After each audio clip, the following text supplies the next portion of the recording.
இருக்காங்களா? அம்மா அவங்க அப்பா உள்ள இருக்காராம்மா. இங்க பாரு, இந்த மூஞ்சிக்கு நேரம் வந்துட்டாடா. தங்க பிள்ளை மூஞ்சிக்கு நேரம் வந்துருச்சு.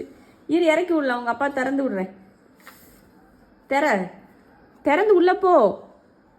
திறந்து போ. நான் திறக்கவா? சரி தள்ளிக்க, திறந்து வரேன். அம்மா திறந்து வரேன்.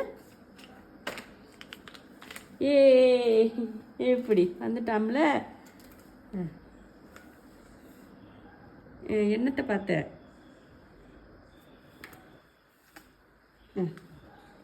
விட்டாச்சு. லே, இதுக்கு தான் நீ உள்ள போனியாடா? அவனா ஏறணுமா? கொழுப்பை பற்றி அதுக்கு. இந்த சாசக்குட்டி என்னடா செய்யாவே? பைத்தியம் மாதிரி இப்போ சுற்றிட்டு இருக்காண்டா. உனக்கு இந்த கூட பத்தலை, அந்த குண்டு பையனுக்கு கூட பத்தலைப்பா. குண்டு பையனுக்கு கூட பத்தலை.